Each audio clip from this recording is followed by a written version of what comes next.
Olá, boa tarde a todos. Estamos aqui no auditório do Parque dos Poetas em Oeiras para conversar com um painel muito diversificado e interessante sobre o tema de guerra e conflito e saúde mental, portanto, os impactos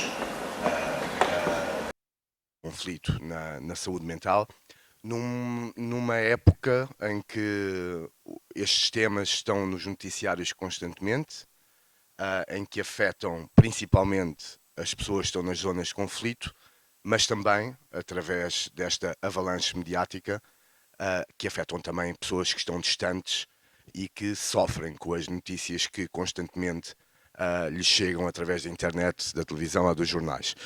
Para falar sobre este tema, temos então aqui no centro a Sofia Pires, assistente social na Apoiar, uma associação de apoio aos ex-combatentes vítimas de stress de guerra. Temos o Miguel Palma, psiquiatra, que tem experiência de trabalho em várias prisões, por exemplo, em vários estabelecimentos prisionais, em vários cenários de conflito, integrou a ONG Médicos Sem Fronteiras e esteve nos 4 cantos do mundo em situações de crise humanitária. Temos também aqui, mais perto de mim, Khalid Jamal, empresário e dirigente, integra a Missão Permanente de Portugal nas Nações Unidas, a direção da Comunidade Islâmica e do Instituto Luso-Árabe para a Cooperação e também o Observatório do Mundo Islâmico. É embaixador da campanha Reset, que visa desconstruir a narrativa de ligação do Islão ao terrorismo. E, portanto, para começar, até vou pegar num plano mais abrangente e gostaria de ouvir os três sobre esta matéria, que tem a ver com o impacto. Cada vez mais ouço pessoas dizer que não conseguem ver mais notícias sobre Gaza ou sobre a Ucrânia, porque isso lhes causa muita ansiedade, e também outras pessoas que, com a ameaça do alargamento da guerra na Europa, sentem ansiedade, medo, e, portanto, que isso tem efeitos psicológicos em si. Gostava de perguntar primeiro ali ao fundo ao Miguel, que impacto é que podem ter estas notícias e este medo do conflito e da guerra nos cidadãos comuns?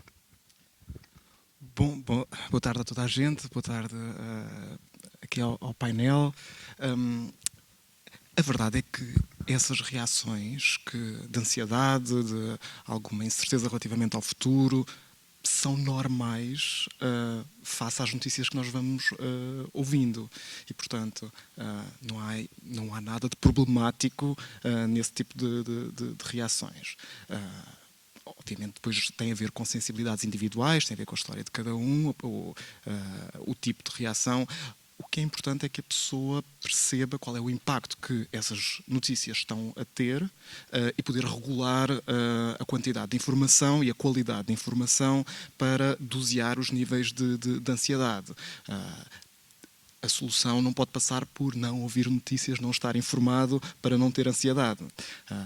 Mas é preciso perceber qual é que é o grau de sensibilidade de cada pessoa para poder dosear essas informações, e uma coisa que nós repetimos reiteradamente é que as pessoas procurem informação credível, porque também nos tempos que correm florescem as fake news, informações que manipulam muito as emoções dos seres humanos, e, portanto, também controlar a qualidade da informação.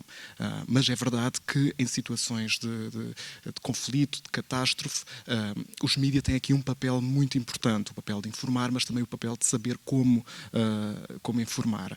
E portanto, aquilo que nós vemos, isso foi muito claro com a invasão, com no fundo, a reocupação da Ucrânia mais recente, porque foi aqui na Europa e teve, portanto, uma atenção especial, que os impactos em termos de saúde mental ultrapassavam muito as fronteiras da Ucrânia. Havia casos escritos por toda a Europa de pessoas, nomeadamente crianças, que tinham sintomas de ansiedade por via da exposição às imagens. Portanto, há um valor muito importante. Há um impacto muito importante dessas imagens em quem as vê. Sofia, gostava de também ouvir a sua opinião em relação a este tema, a esta questão? Falar no impacto, falar de um tema sobre a guerra, sobre conflitos, sobre qualquer coisa que seja agressivo, é sempre um tema delicado, não é? Tem muito a ver com a sensibilidade de cada um, como dizia atrás, mas o que importa aqui é a mensagem que é passada tem que ser de alguma forma trabalhada. O problema de hoje é que normalmente as pessoas, quando veem estas imagens ou simplesmente ouvem o que passa na notícia, é que normalmente não é trabalhada, não se fala depois nos temas. E o que acontece muitas vezes é que as pessoas parece que ficam paradas no tempo, aquilo é horror, aquilo é terrível, aquilo é uma imagem negativa, mas por outro lado não está a acontecer comigo. Não é comigo que acontece, é com o outro que acontece.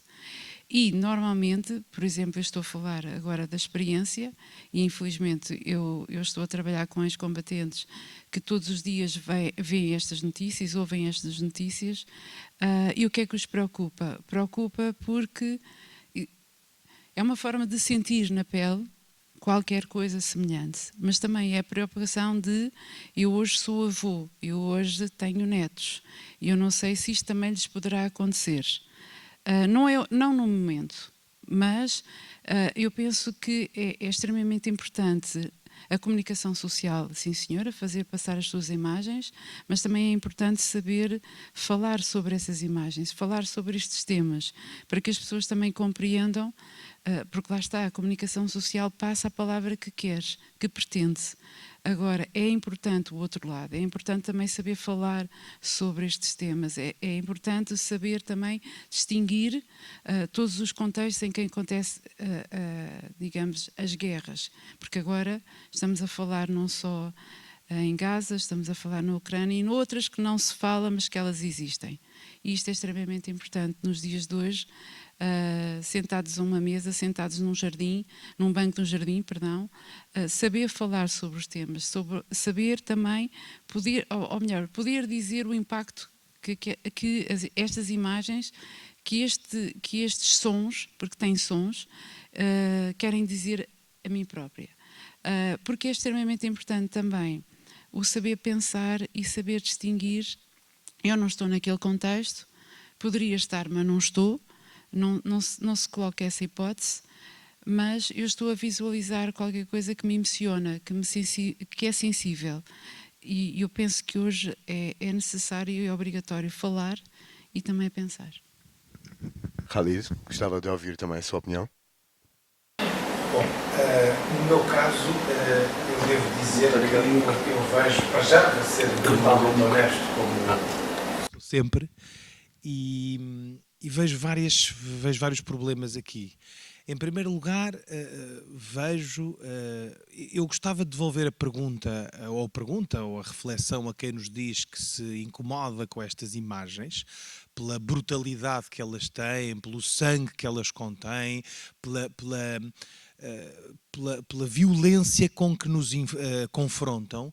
Eu gostava de poder devolver a pergunta e perceber se as pessoas desligam estes aparelhos ou a televisão porque se sentem de tal modo comovidas e não conseguem vê-las pela brutalidade das imagens e por termos um genocídio em pleno século XXI a acontecer diante de todos nós, não é? E ao qual nós temos uma sensação de impotência nos lives de humanismo que nos restam porque não conseguimos nada fazer ou achamos que nada conseguimos fazer para mudar o rumo dos acontecimentos, ou se simplesmente já criamos uma apatia tal em nós e uma desumanização e uma normalização do fenómeno tal que nós simplesmente achamos mais confortável desligar o telemóvel.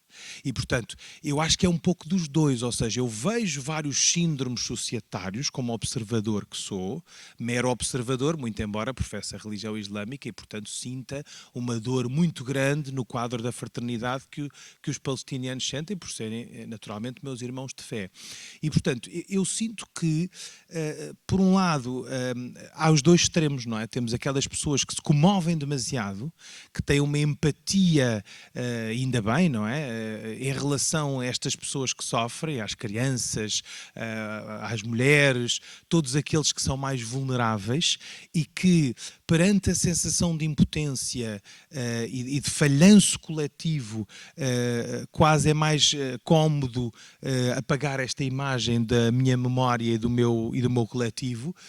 E outro lado, aquelas pessoas que se sentem mais confortadas na sua pele em quase ignorar que este fenómeno existe. E isso, em qualquer um dos casos, é muito preocupante, porque na realidade, se olharmos e se nos atermos só ao resultado, o resultado é que nós estamos a ignorar um fenómeno tão importante. Sempre segundo aquela premissa de, não, isto acontece aos outros, mas não acontece a nós. Isto acontece na Palestina, acontece no Sudão, acontece em África, acontece noutras zonas do globo, mas nós na Europa estamos no primeiro mundo e isto nunca nos vai acontecer. Bom, mas há uns anos esta parte começou uma guerra em palco europeu.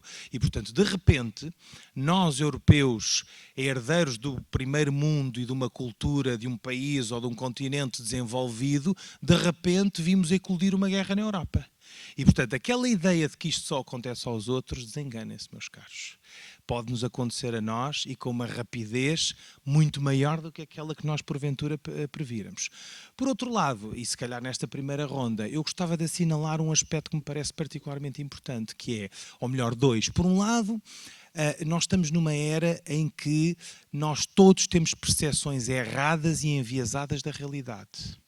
E estas máquinas de guerra de lado a lado são peritas na construção de narrativas, muitas vezes facciosas. Isto é, ainda hoje falávamos antes de começar o debate, já se assinou o acordo, não se assinou? Aqui a Sofia dizia, bom, como é que nós absorvemos informação? Através dos mídia.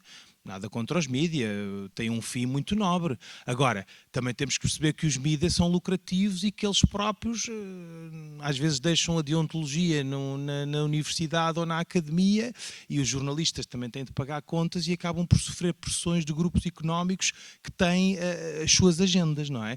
E, portanto, a pergunta que se impõe em pleno século XXI, será que a informação é verdadeiramente livre?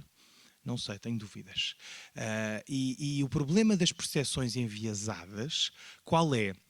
É que nós, as verdades de hoje passam a ser inverdades amanhã e que nós não temos consciência do que se está a passar no terreno e no local. Isto é, por um lado queremos o imediatismo da informação, ainda nem aconteceu e nós já temos acesso a ela. Mas por outro lado, esse imediatismo não é saudável do ponto de vista mental e social. Porquê? Porque se já passou este debate que nós estamos a ter agora, todos poderiam ver online, mas se eu vou ver amanhã uma coisa que já se passou, eu já não tenho interesse, porque já está desatualizado. Eu estou a falar do que se passou em Gaza agora, mas daqui a meia hora já vem mais 100 notícias em cima da minha e do nosso debate. E, portanto, ouvir o Khalid Jamal sobre um fenómeno que já se passou ontem é desinteressante societariamente, não é? E, portanto, eu acho que tudo isto é uma espécie de cocktail explosivo que eu não sou um profeta da desgraça, atenção, quem me está a ouvir agora se calhar pensa que eu estou aqui a profetizar um cenário dantesco, nada disso. Eu acho que o futuro vai ser sempre melhor que o passado e espero que assim seja, não é? Aliás, estou comprometido e empenhado que assim seja. Mas confesso que perante este cenário, que é um cenário que a mim me toca particularmente, que é um cenário de guerras, um cenário de morte, de devassa humana e do pior que a espécie humana pode trazer e pode fazer, confesso que o cenário não é muito animador e a mim me deixa particularmente desconcertado.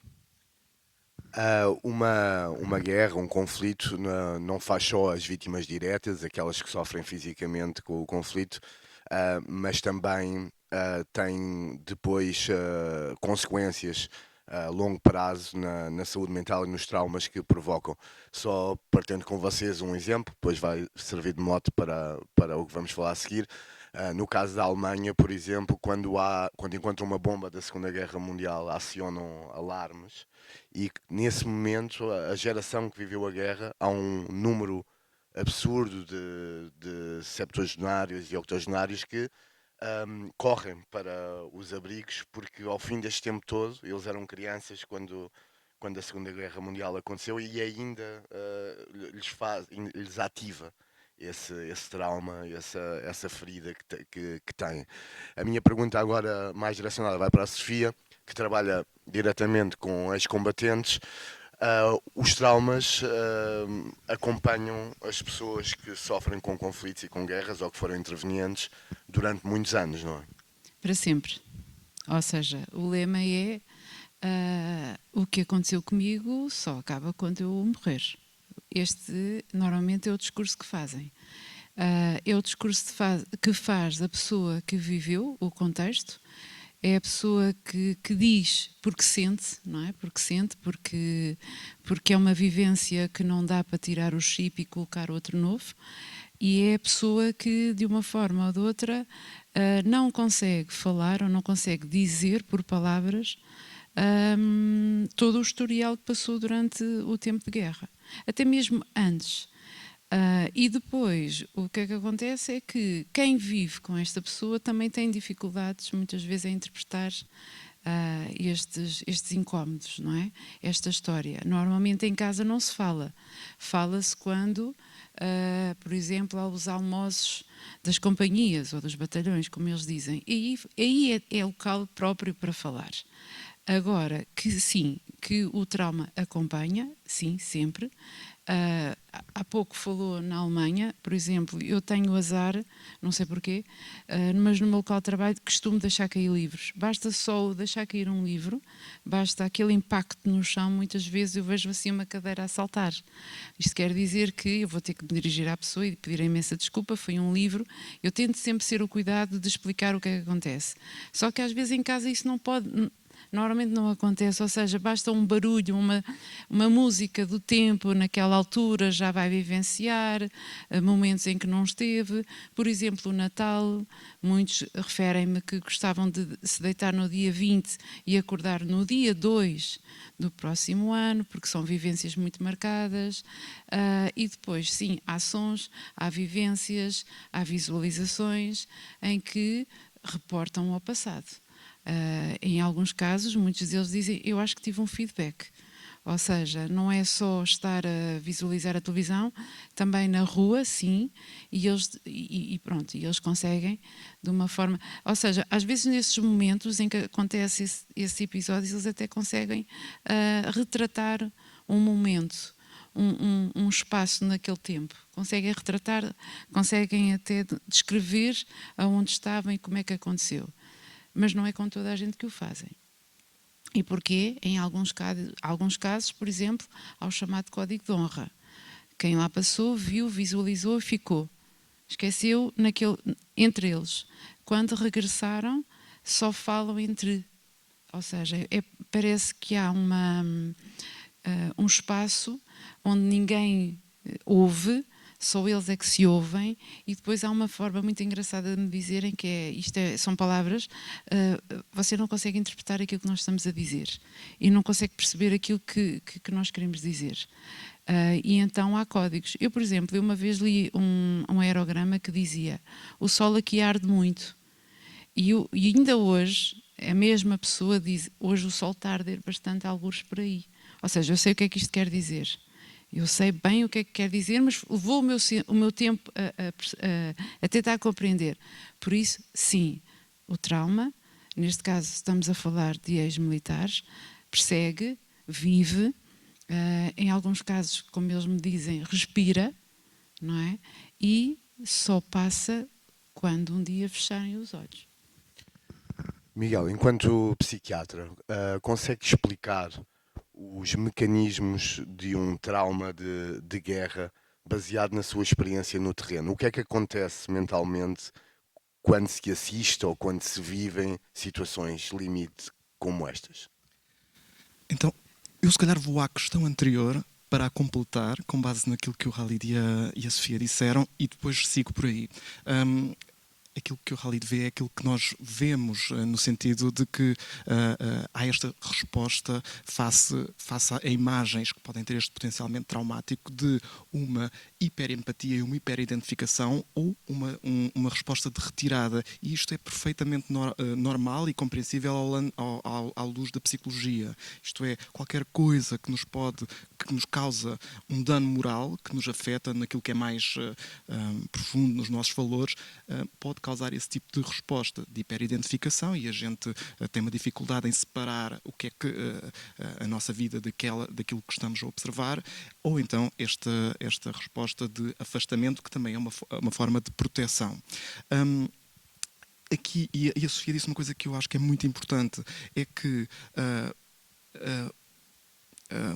os mídias de hoje, a velocidade da sociedade de hoje, não é compatível com o tempo de processamento dessas imagens. Isto é, quando nós vemos algo que nos afeta, nós precisamos de tempo para processar, para respirar sobre essas imagens, para enquadrar, para contextualizar. E a verdade é que, mesmo nos noticiários que são editados, são imagens muito rápidas, de grande carga emotiva, há pouco espaço para uma contextualização e para um processamento dessas imagens, o que pode ser gerador de sintomas psicopatológicos. E a verdade, então, nas redes sociais, isso é muito visível, com o scrolling, que a pessoa vê essas imagens e não tem tempo para processar. Isto é especialmente importante para as crianças. É importante, quando estamos com crianças que veem essas imagens, poder dar um tempo para contextualizar, para dar um contexto, uma história face àquilo que estamos a ver.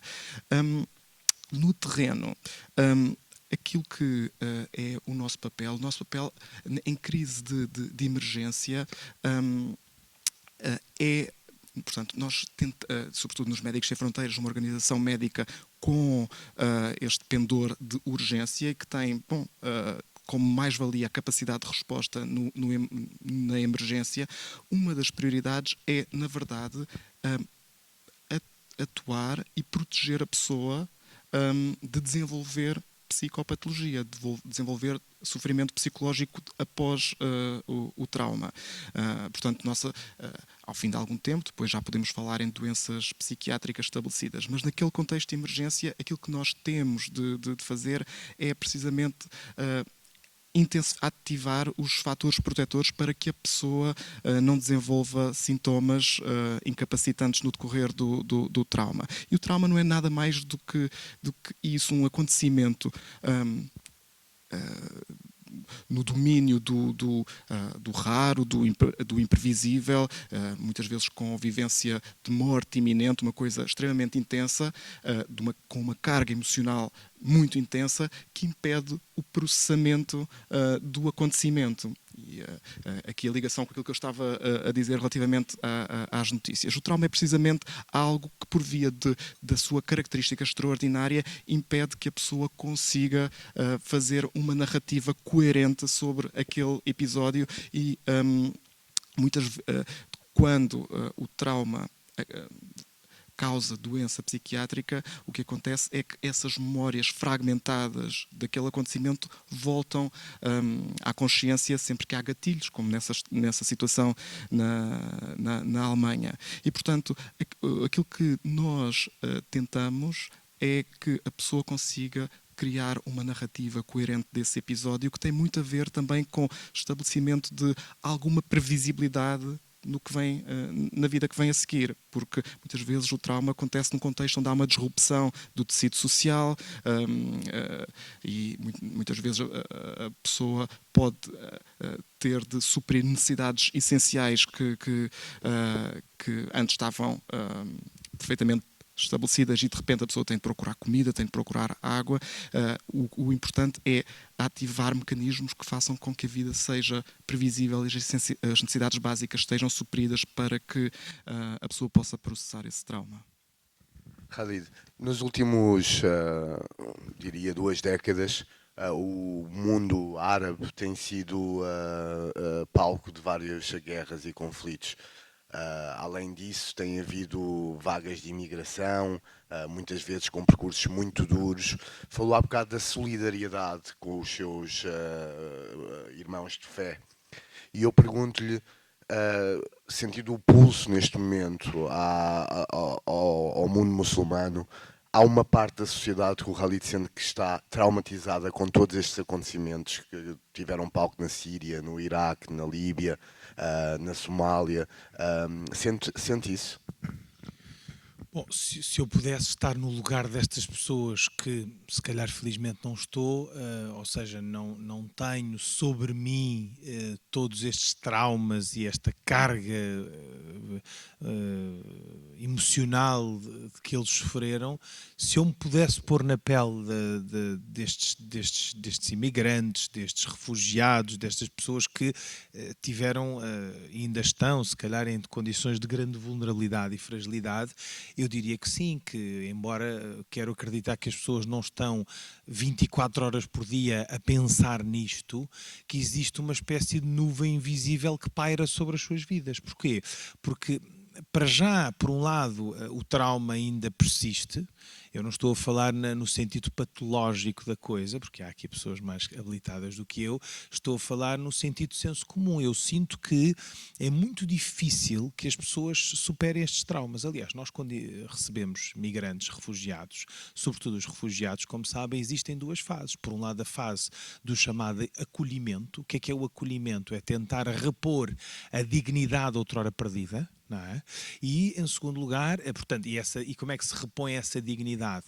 É dar-lhes aquilo que o Miguel dizia, não é? Na tradicional pirâmide de Maslow, é fazer com que eles tenham as necessidades primárias satisfeitas, que é o quê? Um sítio para dormir, um pedaço de roupa para vestir, algo para comer. Estamos a falar do mais básico e o mais limiar, não é? Uma coisa absolutamente primária e fisiológica. Após isso, eu diria que é desejável que as pessoas tenham uma verdadeira integração. Esta palavra que parece uma miragem, especialmente na Europa e no mundo dito desenvolvido, permitam-me esta provocação, eu estou convencido, absolutamente convencido, de resto, que nós retrocedemos civilizacionalmente. Porque se por um lado nós no passado tínhamos este espírito de acolhimento, de verdadeira integração e de olharmos para alguém que é diferente com respeito pela sua dignidade, porque há uma coisa que nós não podemos perder de vista. Nós temos todos algo em comum nesta sala. O que é que nos une verdadeiramente e qual é o nosso denominador comum? É que nós somos todos seres humanos. E, portanto, nós somos todos perenes, nós somos todos frágeis. Aliás, a fragilidade da vida humana vê-se nos hospitais, não é? Quando nós vamos aos hospitais, nós percebemos que as pessoas hoje estão muito bem e amanhã podem não estar. E depois lá está, os que acreditam em Deus agarram-se a Deus. Os que acreditam no destino e no universo e numa senda de otimismo, perspectivando o futuro. Independentemente das voltas que nós possamos dar neste contexto, nós apercebemos da fragilidade humana. E exatamente por termos essa fragilidade que nos une, devemos ter também uma consciência coletiva de que aquilo que nos une é superior ao que nos diverge. Ora, eu sinto que nas últimas décadas nós retrocedemos civilizacionalmente. E porquê? Penso que já apontei isto em vários fóruns públicos, mas permitam-me repetir, porque eu acho que esta é sempre uma ideia muito interessante de resgatar e de falar sobre ela em espaço público. Nós no passado, quando íamos para a universidade, quando nos íamos cultivar, o grande propósito de ir para a academia, tirar um curso superior, não era só aprender um ofício, não era só eu formar-me em ciências jurídicas, em engenharia, arquitetura, era sobretudo alargar os meus horizontes. Eu tenho a convicção de que o ser humano é tendencialmente avesso à mudança e reage de forma adversa a algo que que está fora daquilo que é o seu cotidiano. E, portanto, todos nós temos estes mecanismos de defesa, não é? O Miguel dizia, a mim faz-me impressão na mesma, mas eu percebo que nós reajamos de forma a nos defendermos e a protegermos a nós próprios. Quando nós sentimos que há algo que nos invade, se alguém fala comigo a 5 centímetros da minha cara, eu tenho uma reação natural de defesa. Ora, por ter esta consciência que nós somos todos um pouco avessos à mudança e reagimos de forma adversa àquilo que é diferente de nós, eu sinto que nós temos de repetir esse padrão. Ou seja, nós só conseguimos aceitar a diversidade e o mosaico de culturas e um mundo plural se formos capazes de treinar esse convívio com pessoas diferentes das nossas, ou diferentes da nossa realidade, do nosso meio, não é?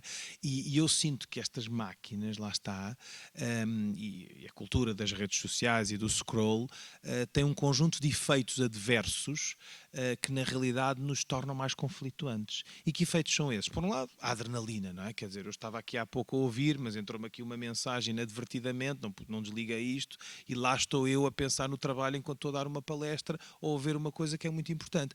Isto não é saudável, porque isto não promove o foco, antes pelo contrário, eu estou completamente desfocado. Eu devia estar aqui mais atento àquilo que o Miguel e a Sofia dizem e às perguntas e provocações do Tiago do que está distraído com isto. Mas estas máquinas distraem. E depois há outro efeito também, que é estas máquinas, ou melhor, a cultura, os tais algoritmos das redes sociais, têm uma tendência para nos dar aquilo que nós queremos. Ou seja, se eu pesquiso por calças pretas, da próxima vez que entrar, seja numa loja, seja numa rede social, ela vai-me dar ou calças ou vai-me dar coisas pretas, não é? E, portanto, à partida, eu, em vez de ver o mundo tal e qual ele é, eu passo a ter uma realidade percepcionada, não uma realidade real. E isso, em vez de me alargar os meus horizontes como era desejável, faz-me ver através de um funil. E amputa-me, se quiserem, a minha capacidade de perceber que o mundo é diverso e multicultural. Nós não somos todos brancos, nós não somos todos caucasianos, nós não somos todos europeus, nós temos realidades diversas. E eu acho que é essa consciência de que a realidade é diversa que nos está a faltar hoje. E, portanto, como consequência disto, só para concluir, nós temos hoje um fenómeno de bipolarização inegável. Khalid, gostava de continuar consigo, até no âmbito das suas funções na campanha Reset. Nestas últimas 2 décadas, desde o 11 de setembro, que a população, as comunidades islâmicas no Ocidente têm sido conotadas com uma narrativa estereotipada de ligações ao terrorismo, bombismo. O Khalid também tem origens indianas e vimos agora a narrativa da extrema-direita a tentar conotar também a população, as comunidades da Índia, do Paquistão, do Bangladesh, do Nepal, com a imagem de criminosos ou de violadores. E eu gostava de perguntar, estes estereótipos, estes preconceitos, a nível dos indivíduos e das comunidades, tem um impacto na saúde mental, ou seja, as pessoas ao sentirem-se perseguidas, ao sentirem que são alvo da comunidade dominante numa sociedade, depois isso tem consequências no comportamento, na forma como se sentem? Eu acho que inegavelmente tem, porque na realidade nós andámos estes últimos anos, pelo menos aqui em Portugal desde o 25 de Abril, a falar de, ou melhor, a tentar criar um sistema democrático, não é? E a democracia, em princípio, impõe uma certa liberdade, mas a pergunta que se impõe é: será que nós somos verdadeiramente livres? Será que nós somos capazes de nos libertarmos destes estereótipos e destes estigmas que temos, ou será que nós continuamos a julgar as pessoas e o livro pela capa? E eu acho que inegavelmente isto acontece com todos, comigo próprio, não é? Se calhar eu tenho ideias pré-concebidas em relação a pessoas de determinada etnia, não é? Porque é que todos os muçulmanos têm uma tendência para ser terroristas, ou porque é que todos os imigrantes ou imigrantes de origem brasileira em Portugal têm determinada profissão, ou porque é que será que todos os judeus são banqueiros e mal intencionados e querem controlar o mundo? Quer dizer, eu tenho certeza que não. E, portanto, nós inegavelmente somos sugestionados ou somos confrontados com imagens pré-concebidas que depois acabam por, de alguma forma, toldar o nosso juízo e a nossa isenção, se quisermos, em relação a essa matéria. Em relação ao Islão propriamente dito, bom, na realidade, o Islão é uma religião como outra qualquer, não é? De matriz abraâmica, e aliás a palavra Islão deriva do radical salam. Salam significa paz, por isso é que os muçulmanos, ao se cumprimentarem, dizem Assalamu alaikum, que a paz esteja contigo. E portanto, eu tenho muita dificuldade em compreender como é que uma religião que na realidade no seu cumprimento e na sua palavra tem subjacente a ideia da paz, possa pregar valores de guerra. Agora, também é importante perceber uma coisa, que é o Bernard Shaw disse uma coisa, eu li em tempos que era relacionada com o Islão, mas que podia ser dita em relação a qualquer outra religião.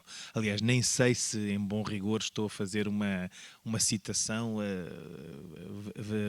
verificável, ou se quiserem, plausível, mas o que interessa é a ideia subjacente, não é? Portanto, ele dizia, o Islão é a melhor religião do mundo, qualquer outra religião, não é? Porque promove valores de paz, de fraternidade, de união, de compaixão pelo próximo. Os muçulmanos são os piores seguidores, ou seja, não se culpe Deus e a religião pelos males dos seres humanos.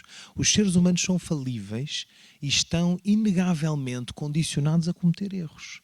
Mas nós não podemos, por isso, por haver 1, 2, 10, 100 pessoas e maus muçulmanos ou pretensos muçulmanos, porque na realidade uma pessoa que vive de acordo com um conjunto de valores e de padrões, seja o Islão, seja o cristianismo, seja o budismo, em princípio, se viver de acordo com os valores que essa cadeia orienta, não pode ter atitudes desconformes, não deve, digo eu, ter atitudes desconformes a essa cadeia. E, portanto, se o Islão é uma religião que pugna pela paz, quem não o faz, em bom rigor, não é muçulmano. Agora, eu não tenho autoridade para dizer, muito embora gostasse, não tenho autoridade para dizer que esta pessoa ou que ela não é muçulmana. Se a pessoa se auto-intitula muçulmano, quem sou eu, não é? E, portanto, eu sinto que sim, de facto, existe um estigma e isso que promove e cria um conjunto de problemas, porque no fundo faz com que nós olhemos para alguém que pratica uma religião diferente da nossa, ou que tem uma barba maior, ou que tem um aspecto ou uma cor da pele um tom mais moreno, já com uma certa desconfiança. E eu acho que isto é um péssimo exemplo e é um mau agouro associado. Isto é, voltar, lá está, implica um retrocesso civilizacional, porque nós hoje somos capazes de ter ferramentas como a inteligência artificial e falar em tempo real, por exemplo, para qualquer parte do mundo, não é? E por um lado, esta evolução e esta aceleração da transição digital é desconforme ou ao contrário daquilo que no fundo é a nossa, se quiserem, maturidade social. E eu vejo isso como um problema que nós ainda não soubemos resolver. Miguel, ainda nesta linha, nos palcos de crise onde já esteve, de certo que se cruzou com etnias, tribos que eram perseguidas ou que eram alvo também de preconceito, e que isso estava na raiz do próprio conflito.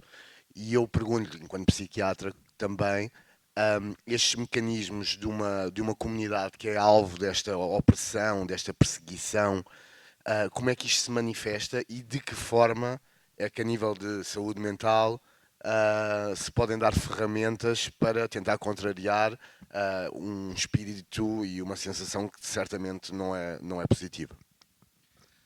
Bom, a importância da discriminação na saúde mental ou na ausência de saúde mental está bem descrita, bem determinada. É um fator muito importante para determinar problemas de saúde mental e doença mental.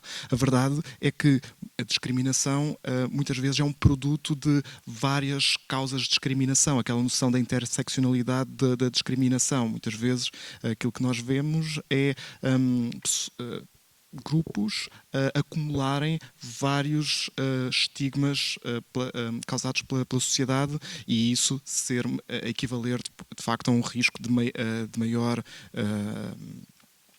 ausência de saúde mental. Por isso, quando vamos para o terreno, em situações de crises humanitárias, uma das nossas prioridades é tentar perceber de facto quais são estes grupos que variam de contexto para contexto, quais são os grupos que que são mais excluídos pela sociedade, que são vítimas de discriminação.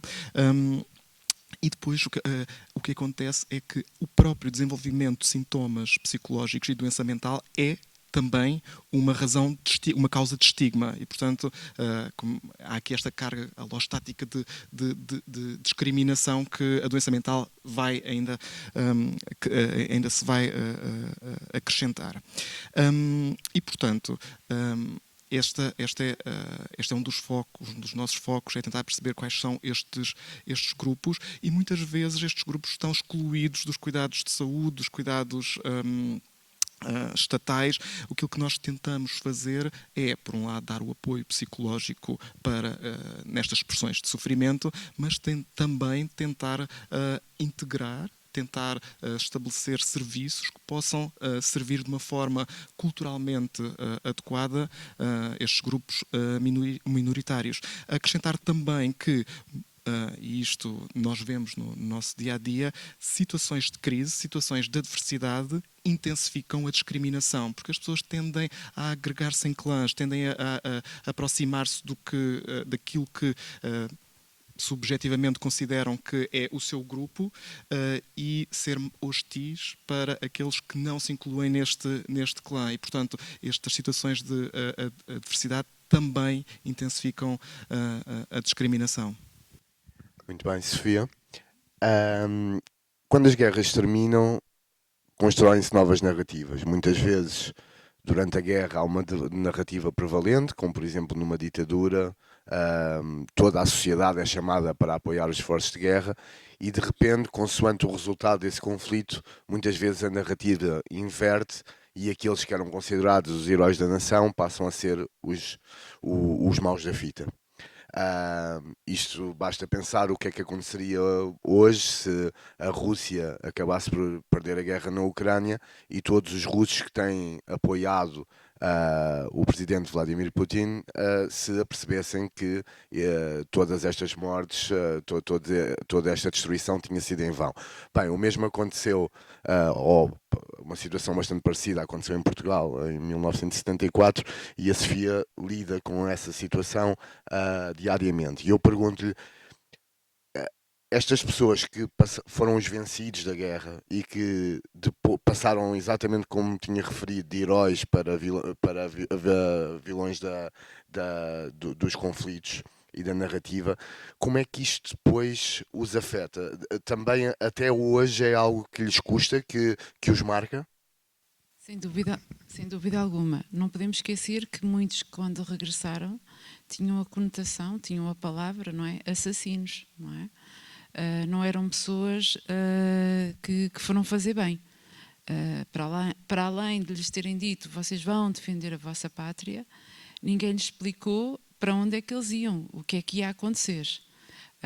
E basicamente não podemos esquecer do contexto em que Portugal estava na altura e em que metade, muito mais novos do que nós, ou seja, são jovens dos 18, dos 19, que acabados de sair, muitos deles do campo, muitos deles a trabalharem também no mar, e são colocados num contexto completamente diferente e com uma arma na mão. E agora não é a palavra viver, não é a palavra defende, é sobreviver num contexto completamente diferente. E é claro que quando regressaram, vamos lá ver aqui uma coisa, eles são heróis. Eles são heróis porquê? Porque sobreviveram naquele contexto. Eles conseguiram salvar-se, digamos assim. A ver se eu consigo explicar a maneira como alguns se consideram, porquê? Também para atenuar um pouco a dor. Também para atenuar que sim, eu cometi, mas de uma forma ou de outra também fui obrigada a fazer. Ou seja, eu sou herói porque eu vim, porque eu regressei. E infelizmente muitos não regressaram. E infelizmente há muitos nomes no monumento em Belém que não conseguiram fazer aquilo que eu fiz. Há bocado falávamos aqui, eu vou recuar um bocadinho na palavra estigma. A própria saúde mental é um estigma ainda hoje, não é? Nós temos muita população que não fala de uma forma livre. Eu fui ao psiquiatra, eu vou ao psicólogo, eu vim ou fui, pronto. E claro que esta população, quando regressou pensando, eu agora tenho 20 e qualquer coisa, tenho que constituir família, tenho que ir trabalhar, tenho que cuidar da minha família e dos meus também, que estão muitos deles na província, e a vida continua. A vida continua, mas não continua bem, como nós desejamos, porque esta população não pôde, muitos deles, frequentar um curso superior, até porque não conseguiram, ou não conseguiam, digamos assim. E por isso, contextualizando o passado e o hoje, sim, muitos deles, a maior parte, sim, dizem, eu fui herói porque me salvei, só neste contexto, mas por outro lado, não fui herói nenhum, e chamaram-me assassino, ou seja, eu fui lá defender a pátria, mas no fundo aquilo que eu fui fazer foi errado. E então persegue-me, sem dúvida alguma, que me persegue este mal-estar, estes pensamentos de que aquilo que eu fiz, aos olhos de hoje, é um crime, vamos dizer. Eu poderia ser condenado. É claro que a própria vida os condenou. Não é? Porque muitos deles não tiveram, para já não tiveram o devido reconhecimento e depois também não tiveram os cuidados necessários na altura. E grande parte, quando regressou, foram eles próprios que foram à procura de ajuda, quando foi os próprios familiares também que o fizeram. Pronto, e em muitas situações, foram situações de desespero em que a única solução, sem dúvida alguma, foi procurar ajuda médica. E em muitos casos, e eu descobri isto não há muito tempo, foi entrarem dentro da igreja e falarem com um padre, no sentido de, eu pequei, eu fiz asneiras, eu não devia ter feito. Se calhar devia ter escondido a arma, tínhamos escondido lá num sítio qualquer que ninguém me visse, aquilo acabava e eu vinha-me embora, mas realmente não é assim. Não é assim. Por isso é que eu digo, a saúde mental é um estigma, sem dúvida alguma. Sim, este mal-estar persegue, sem dúvida alguma. A minha família não me consegue ajudar.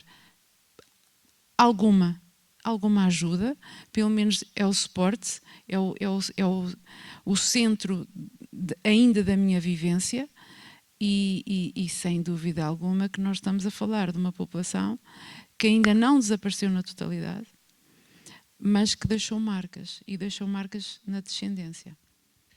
Miguel, quanto a esta questão dos vencidos, dos derrotados das guerras, tivemos alguns exemplos na história recente, faz muita associação que, por exemplo, o facto da Alemanha ter sido humilhada na Primeira Guerra Mundial conduziu depois a quase um sentimento, uma frustração coletiva que acabou por derivar depois na ascensão dos nazis ao poder e depois o eclodir da Segunda Guerra Mundial.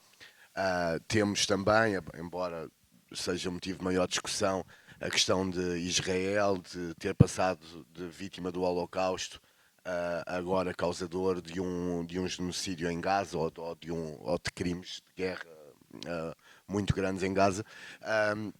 E eu pergunto, Miguel, se a nível coletivo, esta sensação de derrota, de frustração, de humilhação, de culpa, isto pode marcar coletivamente uma sociedade a nível mental? Sem dúvida.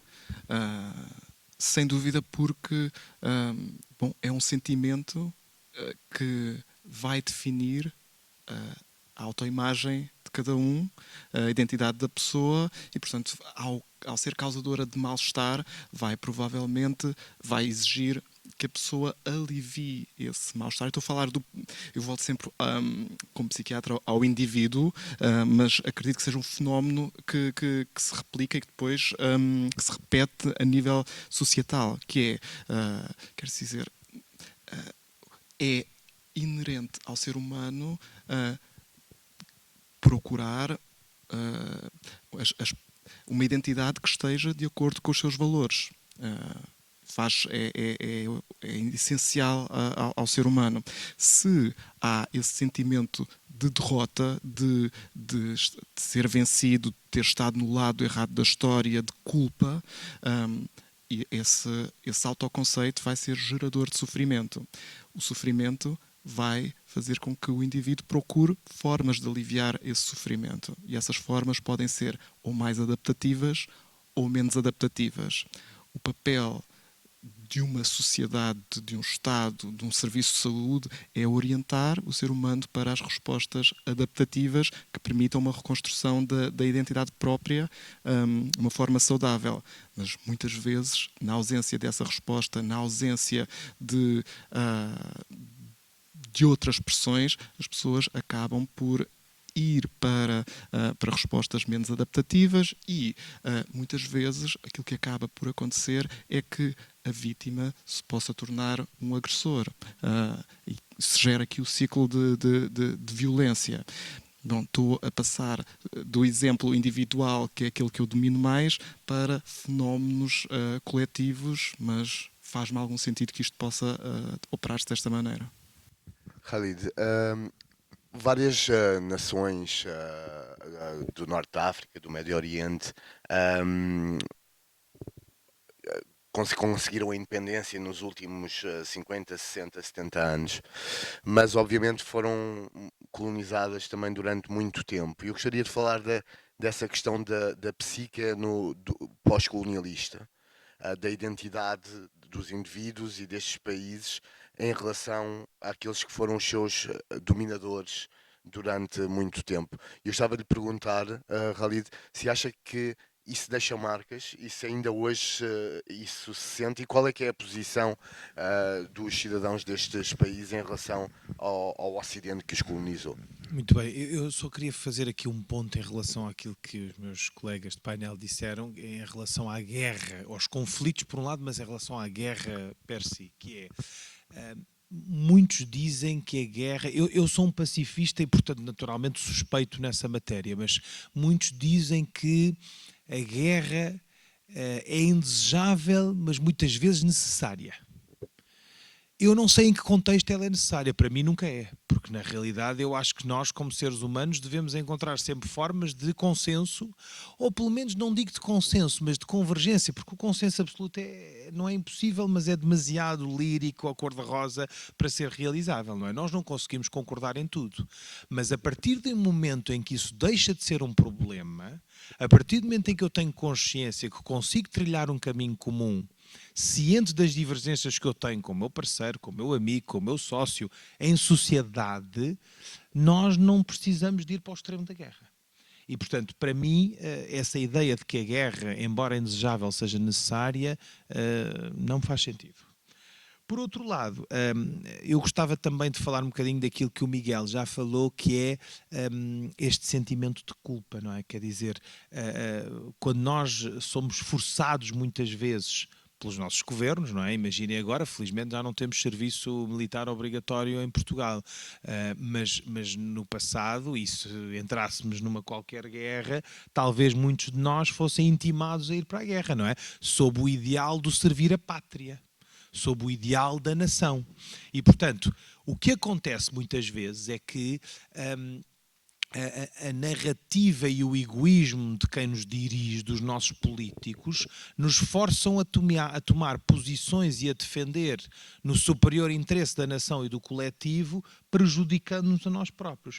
Isso é algo muito belo de se ver em teoria, isto é, o coletivo, o interesse do coletivo tem de se sobrepor ao interesse individual, mas a pergunta que se impõe é: a que preço? Isto é, a partir do momento em que eu ponho em risco a minha vida, a partir do momento em que eu vou para a guerra, para uma guerra que eu nem sequer quero comprar com um terceiro, será que a relação custo-benefício, será que o custo ou o sacrifício é superior ao benefício? Será que eu não vou pagar um preço muito caro por isso?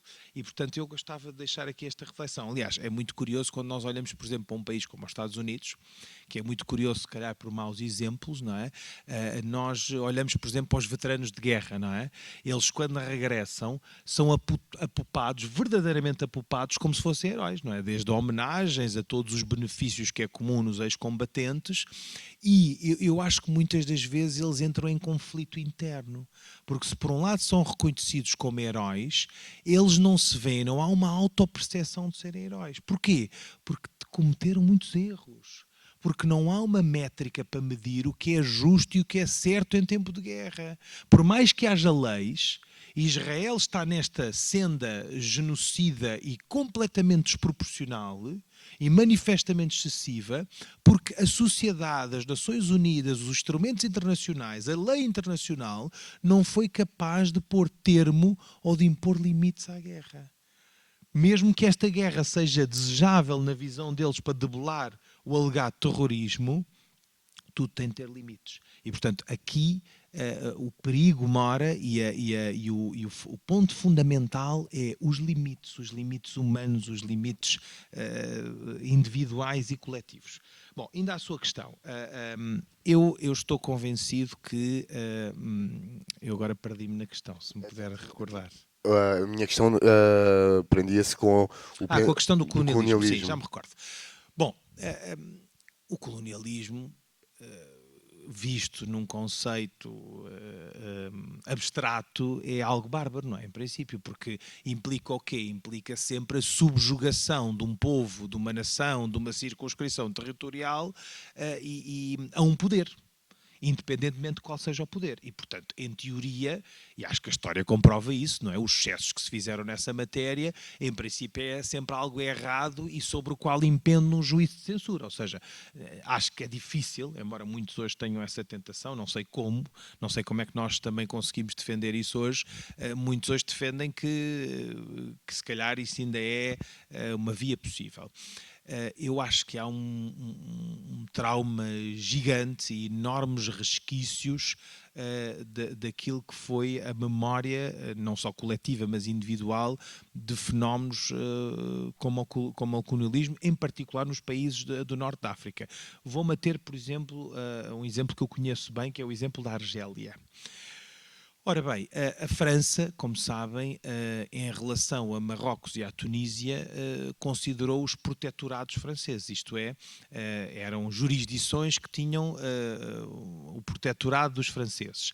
O mesmo não se passou em relação à Argélia. A França declara que a Argélia era uma extensão do seu território, portanto, território argelino era território francês.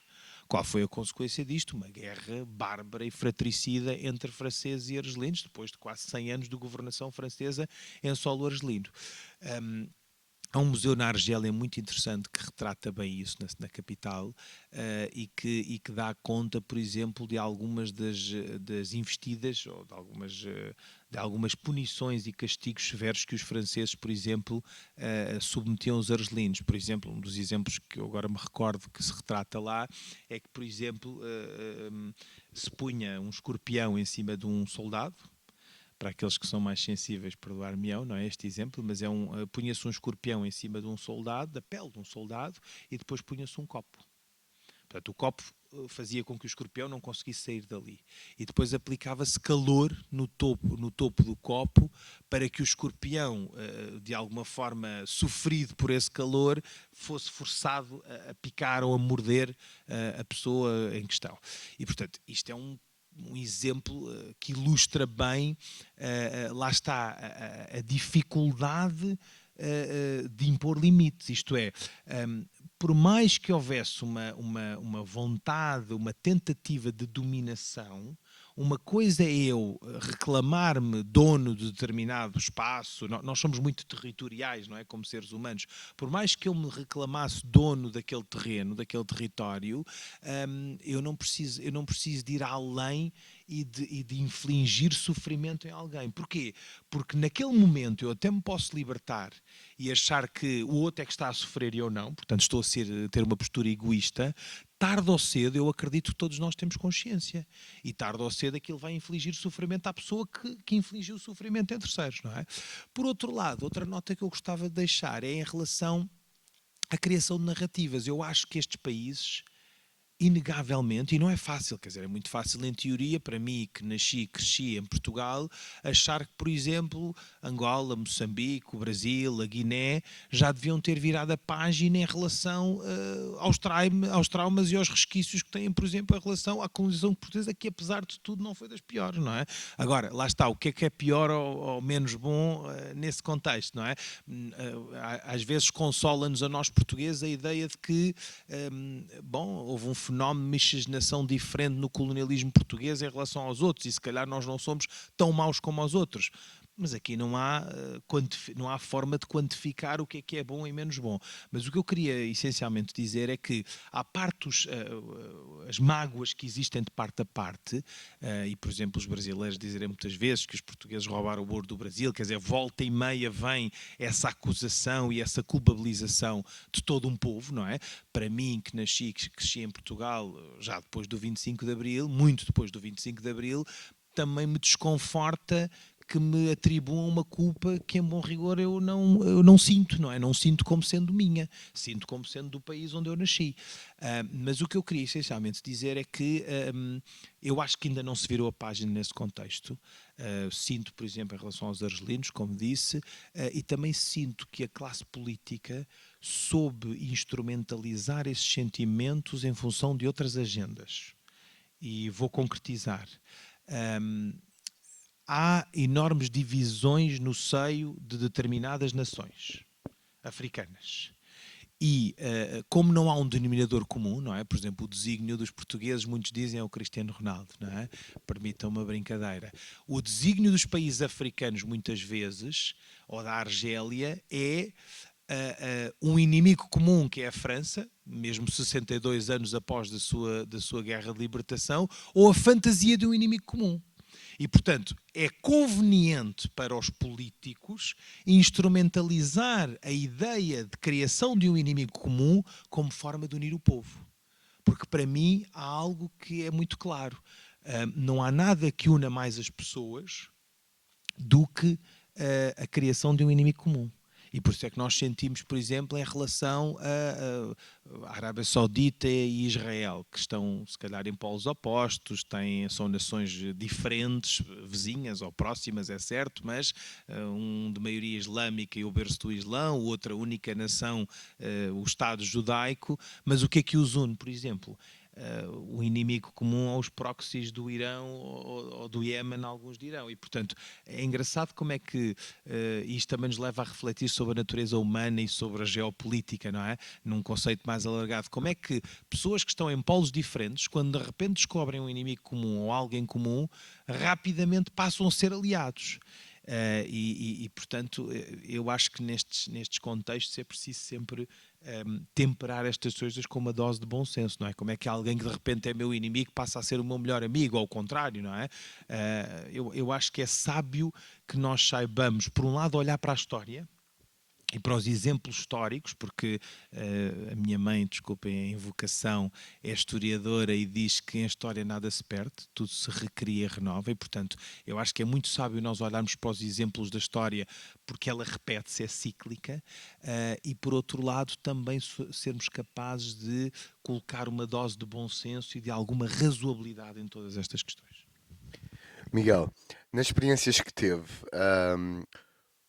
a necessidade, a urgência de acompanhamento profissional na saúde mental é muitas vezes descurado. Eu calculo que em alguns dos sítios onde esteve e onde houve crises humanitárias, ou conflitos, ou guerras, que esse seja quase a última das preocupações, quando na verdade se calhar devia estar muito antes nessa hierarquia.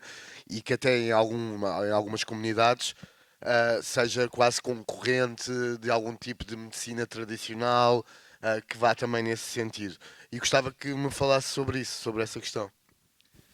Bom, a saúde mental tem sido cronicamente desvalorizada por comparação às outras áreas da medicina. Eu tive 6 anos a trabalhar a tempo inteiro no mundo humanitário e eu saio mantenho ainda um contacto com a organização, mas saí desse período de tempo inteiro há 2 anos, mas vi um sinal positivo. Acho que a saúde mental está cada vez mais a entrar na ordem do dia, as pessoas estão a perceber a importância da saúde mental, o impacto.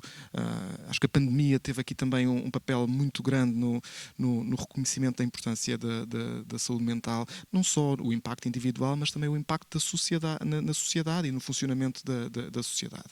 Mas, a verdade seja dita, nos cenários onde eu trabalhei, na maior parte havia estruturas cronicamente subfinanciadas, com um budget alocado à saúde mental que era muitas vezes inferior a 1% de todo o orçamento para a saúde. E, portanto,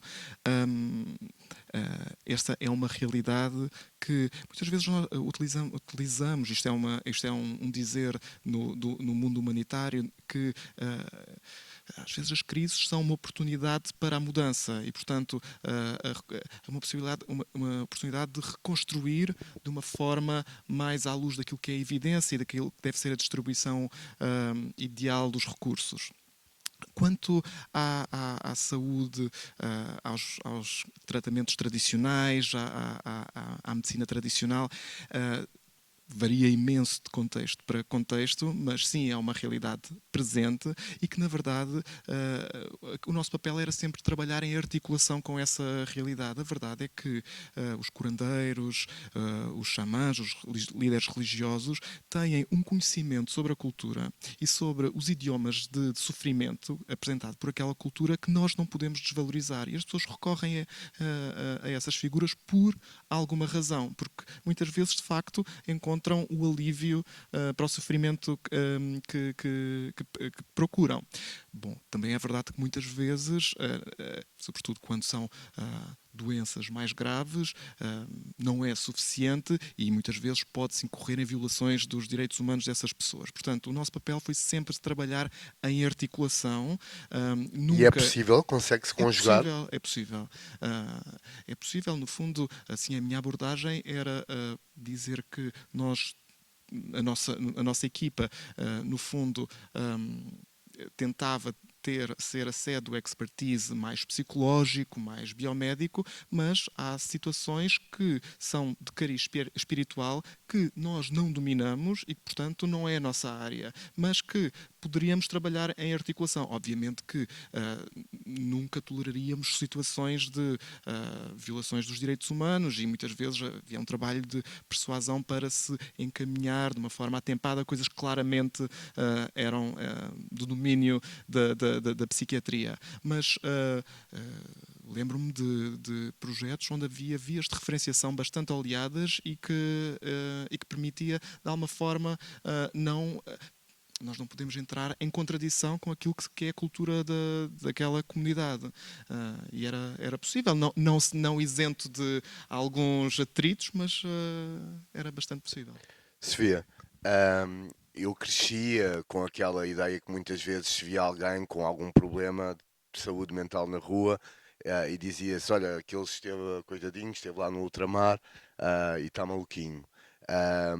Houve evolução, calculo eu, durante este tempo e eu gostava que refletisse sobre isso, ou seja, o que é que foi feito e o que faltou fazer no acompanhamento dos ex-combatentes portugueses, tanto a nível da psicologia, da saúde mental, como a nível da assistência social, em que é perito. Positivamente aconteceu coisas boas, não é? Ainda falta muito trabalho, sem dúvida alguma, porque as pessoas também vão envelhecendo e as necessidades são outras.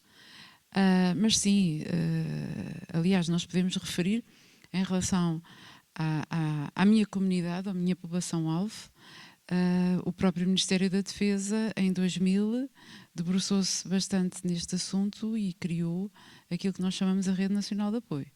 E a Rede Nacional de Apoio, para além dos hospitais, centros de saúde, apoia também associações que trabalham diretamente com ex-combatentes e familiares e que, de uma forma ou de outra, são elementos essenciais para que estas associações possam dar esse apoio psicológico, social e psiquiátrico.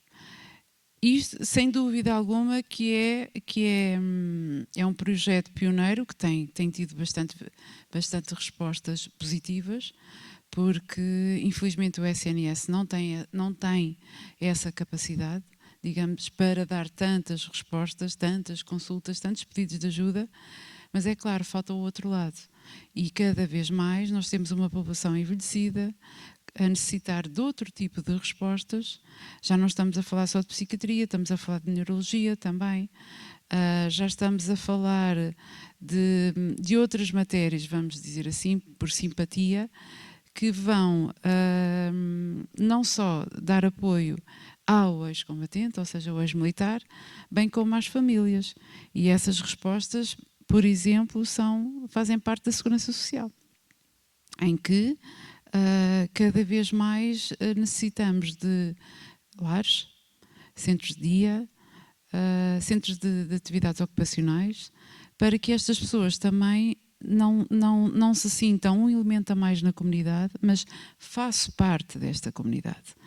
E posso dizer, porque eu trabalho com uma população já na casa dos 70, ainda são jovens, posso-vos dizer que são jovens, porque deles posso-vos dizer que ainda dançam tango, coisa que eu não danço, e que têm uma força fenomenal e que têm uma experiência que sabem e ensinam os mais novos. Por isso, eu gostaria imenso de que alguém com o seu poder, digamos assim, olhasse para esta população não como um elemento a mais, mas como um elemento fundamental. Não é só a mais, é fundamental para a sociedade. Porque todos nós contribuímos com qualquer coisa, nem que seja só com a nossa presença.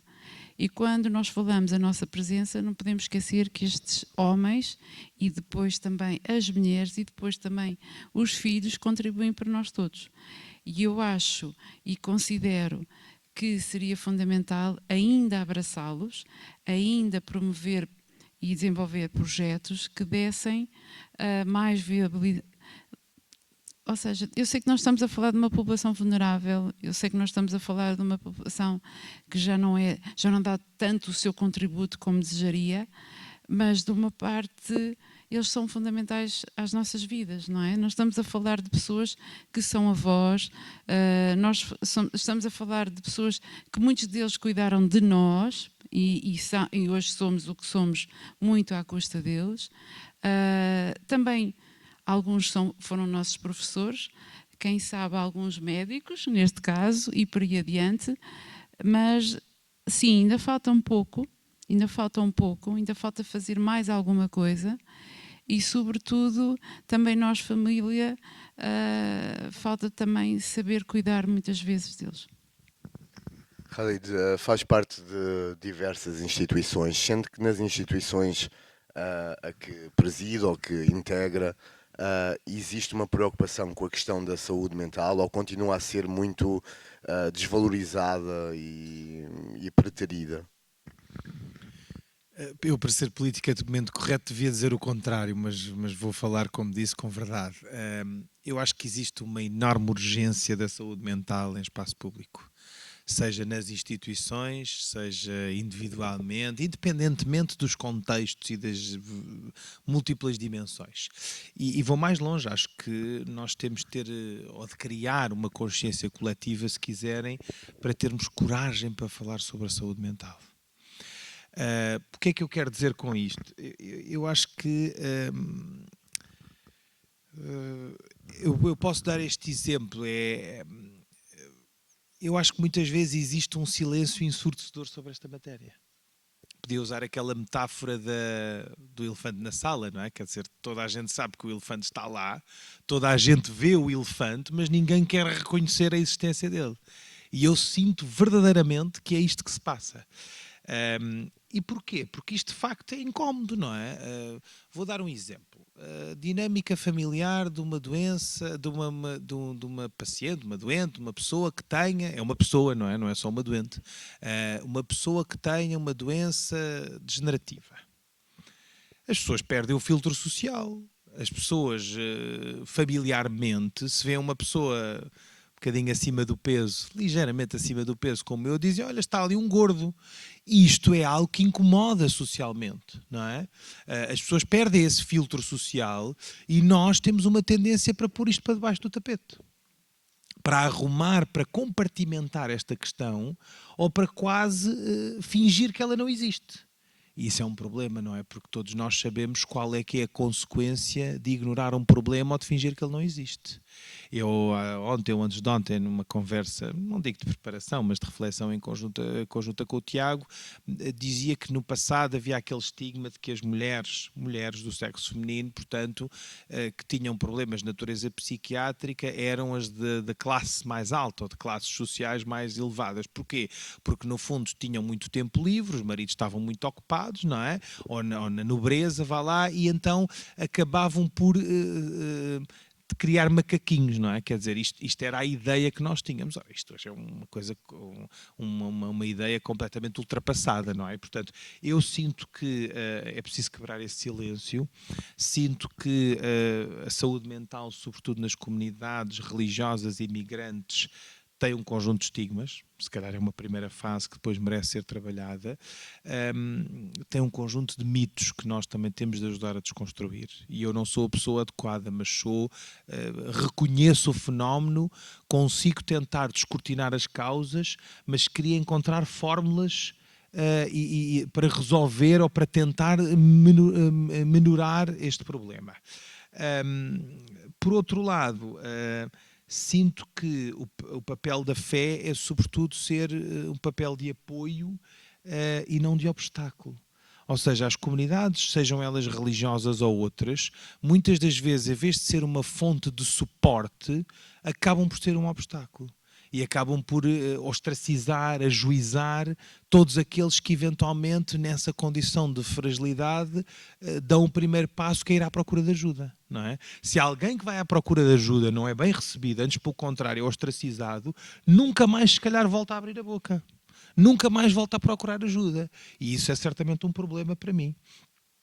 Por outro lado, a mentalidade de alguns líderes, sejam eles religiosos ou não, que veem isto como com um grau de culpa grande, que imputam a responsabilidade ou a culpa ao próprio, não é? Como se alguém conseguisse controlar um problema de natureza psíquica. É preciso explicar e alargar esta reflexão de forma muito ampla à sociedade, que às vezes é uma mera descomposição, uma descompensação química. Ninguém faz nada, em princípio, se calhar há hábitos que as pessoas devem ter para procurar ter uma saúde mental mais saudável, não é?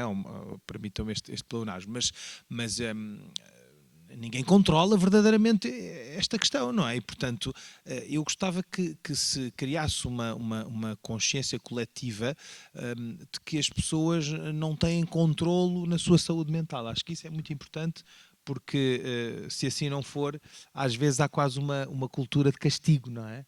De, mas foste tu, isto a culpa é tua, foste tu que não fizeste, ou que pelo menos não preveniste isto. Reparar, lá vamos, mas lá iremos, não é? Mas não preveniste e não fizeste nada para evitar que esta situação acontecesse. Portanto, toma lá, merece isto. Por outro lado, permitam-me também uma reflexão crítica, vejo enormes lacunas nos serviços públicos. Acho que quem procura ajuda para problemas mentais tem muito pouca. Há muito pouca informação disponível, mas isso em relação a todas as outras questões, não é? Há uns tempos atrás falava de, por exemplo, pessoas que são discriminadas do ponto de vista religioso e étnico, vão, por exemplo, ao site da APAV ou de uma qualquer instituição, ao site da PSP, e têm um link que não funciona. E nós temos hoje, se calhar, 20 ou 30% de migrantes na malha urbana das grandes cidades de Lisboa e Porto, e temos o site só em português. Não é preciso que ele esteja em Bengali, mas pelo menos estar em inglês, não é? Quer dizer, como é que nós conseguimos dar resposta se não temos um site em outras línguas? Quer dizer, na saúde mental, se eu tenho um problema mental, eu vou aonde? Vou ao Júlio de Matos? Vou ao centro de saúde? Tenho que ir procurar um psiquiatra? Não sei. E não tenho uma consciência clara de onde é que eu devo procurar ajuda. Eu acho que isso é extremamente importante. Porque é que só há uma linha para o 112? Eu sei que os meios custam, não é? Quer dizer, isto para mim é fácil, que se calhar estou aqui sentado de cadeirão, literalmente num cadeirão, a dar sugestões. Eu sei que tudo isto obriga a uma dotação financeira e que haja recursos, meios, e esses meios são consumidores ou servidores de grandes recursos. Mas eu honestamente, ou idealmente, acho que nós devíamos ter uma linha, como temos o 112, devíamos ter uma linha, e se calhar existe, eu sei que por exemplo a APAV tem, não é? Mas quer dizer, eu acho que devíamos ter uma linha que fosse mais conhecida, ou generalizada e universal para quem procura este tipo de ajuda. Depois, acho que a pandemia, enfim, é uma conversa gasta, não é? Mas a pandemia acelerou muito tudo isto, não é? Quer dizer, revelou por um lado o estado psíquico da sociedade, os isolamentos contribuíram talvez para isso, e todo este clima de aceleração social e de transição digital um bocadinho abrupta a que nós não somos alheios, também promoveu isso e promoveu, se calhar, em paralelo, aquilo que eu há pouco revelava ou tentava revelar, que era a progressiva desumanização da sociedade. E, portanto, não nos resta outra opção a não ser criarmos estruturas para um certo detox digital e caminhos para a cura coletiva. E isso como é que se faz? Através da contribuição individual de cada um de nós. Não é? O papel de cada um de nós na construção, se quiserem, de uma cultura de, por um lado, cuidado e, por outro lado, de escuta mental. Ou escuta sobre a saúde mental. E eu acho que, e com isto, enfim, concluo dizendo que acho que aquela ideia, a melhor ideia que podemos ter nesse contexto é que nenhum de nós está alheio a esta circunstância e que todos nós estamos expostos, não é? E, portanto, pode acontecer a qualquer um de nós. E, portanto, eu acho que isso é uma ideia que, por um lado, nos transporta o nosso horizonte para a ideia de uma certa vulnerabilidade, por um lado, e de uma ideia de que só através de um apoio mútuo e da criação de uma rede de apoios mútuos é que nós vamos conseguir, de alguma forma, debelar o problema no seu todo. Muito obrigado. Vamos agora abrir aqui a sessão a perguntas do público e gostava de perguntar quem é que quer começar por perguntar a um dos nossos elementos do painel, ou a todos, alguma questão em concreto. Sim?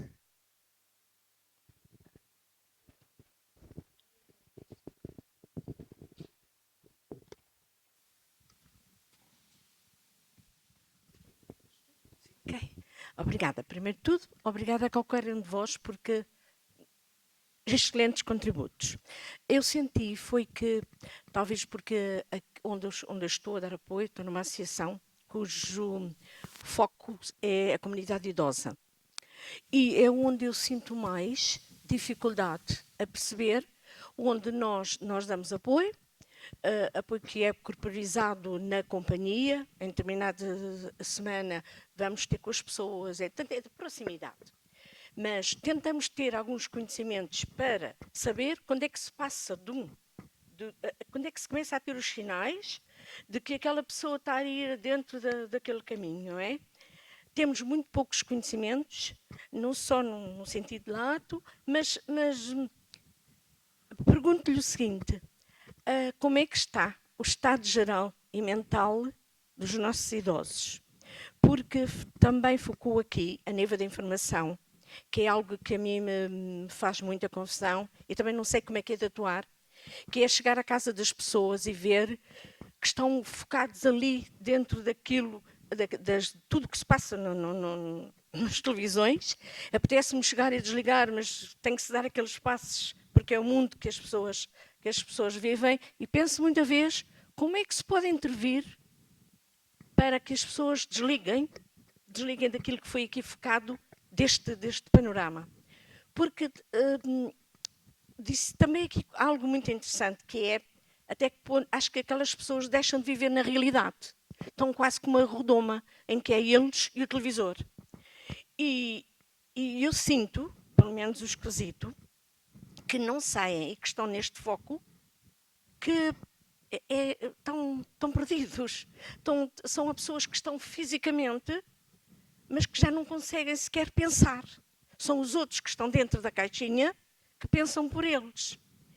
E isso é a coisa que mais me preocupa hoje em dia. O que é que nós, comunidade, podemos fazer ou contribuir para que se desligue? Que no fundo foi o foco aqui. Não lhe estou a pedir um milagre, mas gostava que me desse uma... Sei que não há soluções mágicas, mas gostava que me dissesse se há algo, se estamos a caminhar com tudo aquilo que se está a trabalhar.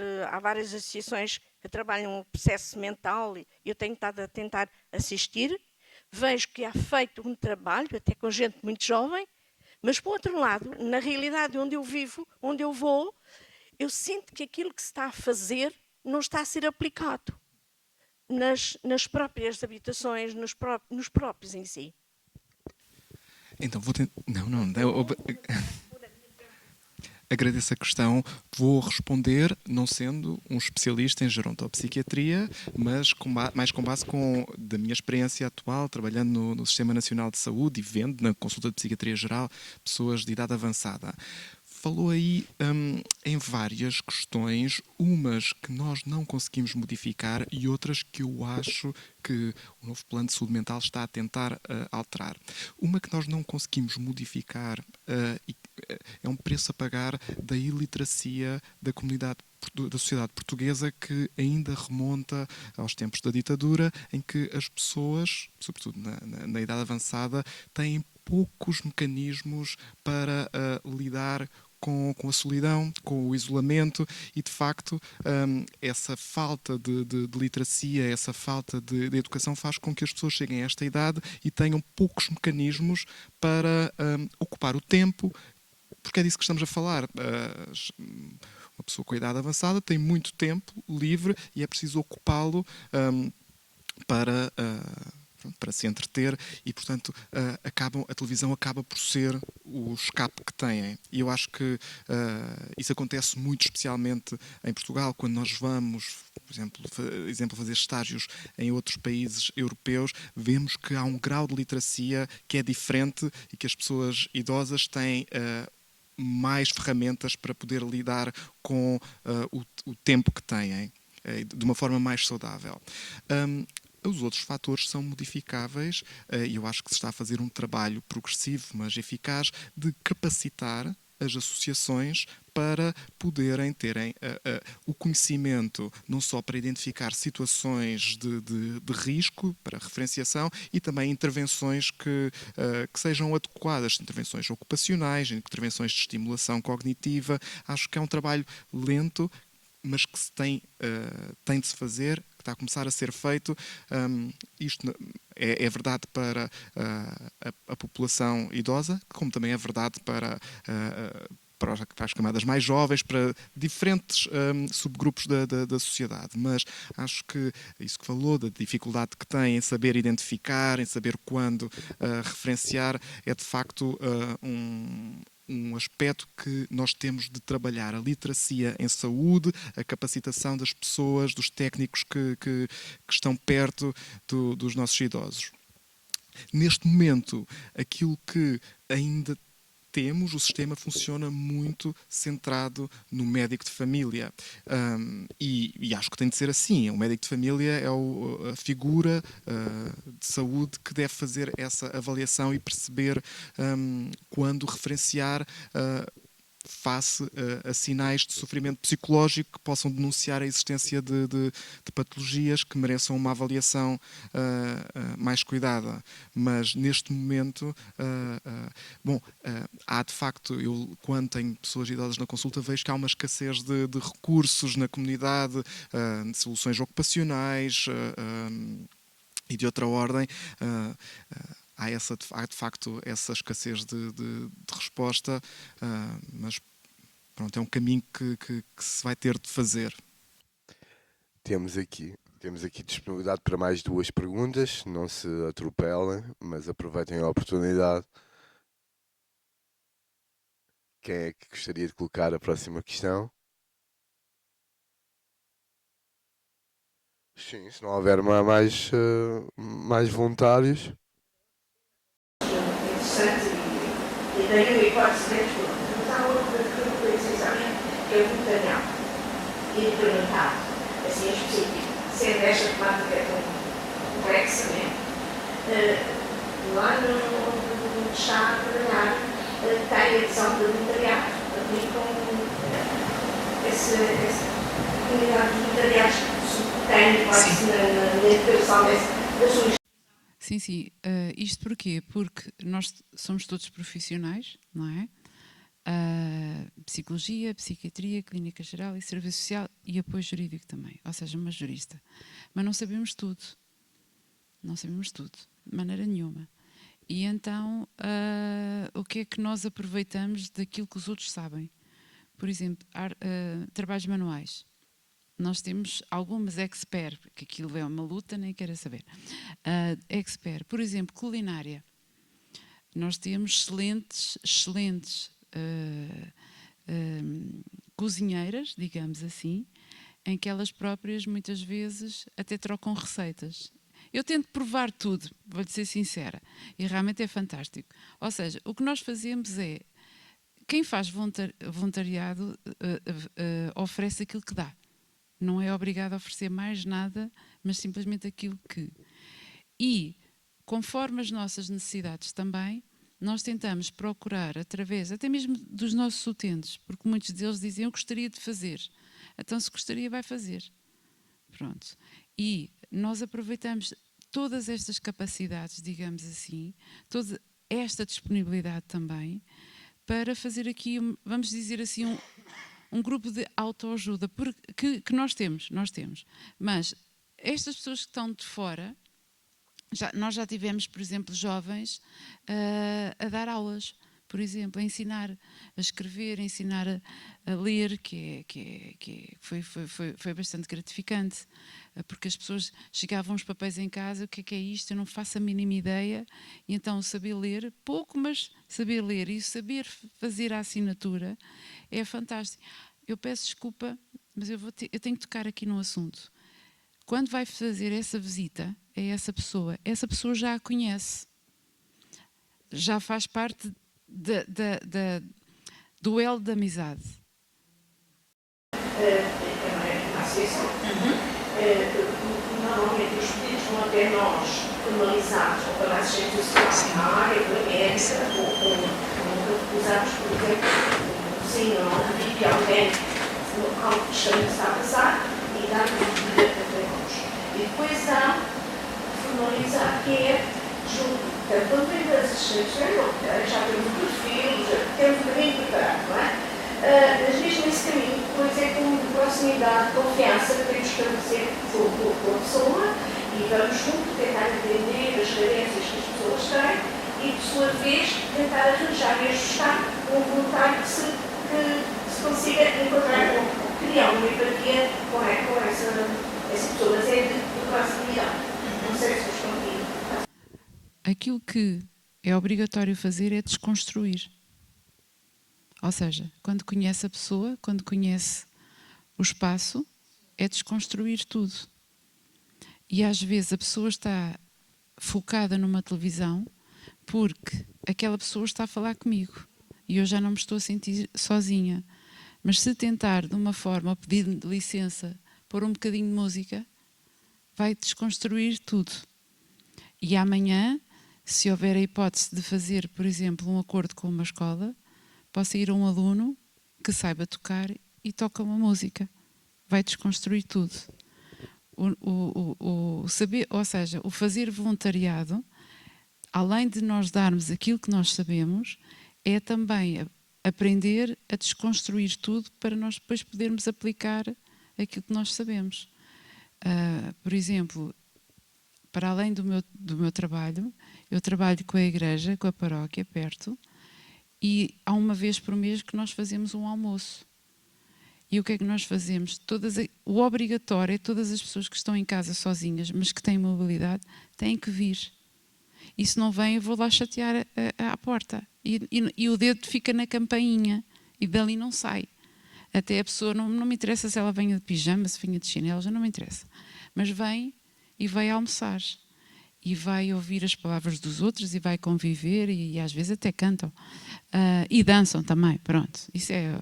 Mas este voluntariado é obrigatório, é desconstruir. E eu sei que daqui a um mês aquela pessoa já sabe que eu vou lá bater à porta. Aquela pessoa já sabe que ou sou eu ou alguém que vai lá chatear. Pronto. E sabemos muito bem, quando esta pessoa, por exemplo, dá entrada no hospital e não tem ninguém, apesar de ter família, mas não tem ninguém, lá vou eu tocar a campainha e vou chatear. E muitas vezes até o cantarolar músicas, por exemplo, eu não vou dizer, mas há qualquer coisa, Fada Amália, que ajuda bastante, porque eu vou cantarolar, eu não sei cantarolar, eu não sei nada disso, mas pronto, levo uns papelinhos com as músicas e aquela pessoa vai se recordar daquela letra. Ou seja, o voluntariado também é isto, é desconstruir para nós podermos construir. E eu não sei, é uma sugestão, façam mais acordes, as escolas são fundamentais, têm alunos excelentes sabem ler, principalmente, e sabem dar piadas daquelas que não têm piada, mas não interessa. Ensinam até a mexer no telemóvel, que é coisa que eu também tenho que começar a aprender a mexer melhor. E depois, hoje em dia, temos uma coisa chamada inteligência artificial, que às vezes até dá para brincar, não é? Por isso, é uma sugestão. Querem construir, mas toca a destruir tudo, que é para depois voltarem a fazer. E se houver uma peça que tenha que ser colocada novamente, ela vai ser colocada novamente. E se aquela pessoa anteriormente gostava de pintar, vamos levar qualquer coisa para ela pintar. E nós também vamos pintar. Se for preciso pintar uma parede, pinta-se a parede. Nem que seja borrar a parede, mas pinta-se aquela parede. De maneira que aquela pessoa entenda que aquela caixa que está ali não está a falar com ela de maneira nenhuma, está a emitir qualquer coisa, e nem tudo o que lá se passa deve ser visto. E às vezes também mudar de canais também faz bem à saúde. Não sei se eu só, respondi. Tiago, aqui comentar uma coisa que claro, lembrei, que eu acho muito interessante, que é exatamente isto, esta ideia dos pequenos gestos, não é? Que às vezes para nós nos escapam, parece uma coisa normal. Nós na comunidade islâmica temos ações de voluntariado, temos respostas de serviço social que prestamos aos nossos associados e a qualquer pessoa que requer os nossos serviços. E muitas das vezes nós, na nossa rotina, já me aconteceu, por exemplo, quando fazia esse trabalho mais no terreno, de dizer, olha, hoje, por exemplo, não posso. Bom, não imaginam o impacto que isto tem de quem está do outro lado, não é? Uma pessoa esteve o dia inteiro à espera daquela resposta, daquele serviço, já estava com aquela expectativa e é uma decepção mortal. E, portanto, nós às vezes não temos a clara consciência disto, mas a parede não se pinta toda de uma vez. Ou seja, nós às vezes, na nossa ignorância, se quiserem, ou falta de percepção, achamos que só os grandes gestos é que têm significado. Pois bem, se calhar pequenos gestos acumulados têm um grande impacto na vida das pessoas, não é? Nós, por exemplo, temos um serviço lá na comunidade que eu costumo apregoar, que é uma iniciativa que se chama, uma atividade que se chama Sopa para Todos. No fundo é a vulgar sopa dos pobres, como se costuma dizer, mas que nós, ao invés de irmos fazer à rua, como a maior parte das instituições fazem, nós invertemos, nós chamamos as pessoas para dentro de casa, para dentro da nossa casa, que é uma casa de Deus e que é uma casa comum, não é? E, portanto, no fundo há um duplo propósito. Por um lado, há pessoas que estão sinalizadas pela junta de freguesia como pessoas em condição de especial vulnerabilidade, sem abrigos, etc., que vêm à comunidade, mas nós também deixamos, é uma política de portas abertas, não é? Qualquer pessoa que queira simplesmente vir conversar, vir beber uma sopa, começou por ser uma sopa e hoje é uma refeição. E tem um duplo propósito, porque por um lado ajuda quem mais precisa, mas por outro lado também desmistifica algumas ideias em relação ao Islão. E é giríssimo perceber que as pessoas, antes de entrar na comunidade, vêm com uma ideia pré-concebida, não é? Porque olham para um edifício arquitetonicamente diferente, as pessoas às vezes estão trajadas de forma diferente, muitos dizem, mas eu preciso de me descalçar, eu preciso de usar o véu, não preciso de nada disso. Entre e conheça. E é engraçado perceber que as pessoas no início entram um pouco a medo, ou com algum receio, e saem de lá com uma ideia diferente, não é? Os preconceitos e todos os mitos que têm são desconstruídos e saem de lá com uma ideia completamente diferente daquilo que é o Islão, porque no fundo apercebem-se que aquilo é também um templo, mas é mais do que isso, não é? A comunidade não se esgota na sala de culto e não se circunscreve ao âmbito religioso. Ela tem depois também um salão de festas, tem uma biblioteca, tem um refeitório, ou seja, é um espaço multifacetado e eu acho que isso também torna a experiência de visita mais interessante. Muito obrigado a todos. Creio que já falámos aqui de vários temas, não há mais questões. Portanto, agradeço-vos e muito obrigado por terem comparecido e por testemunharem aqui esta interessante conversa com o Miguel, com a Sofia e com o Khalid.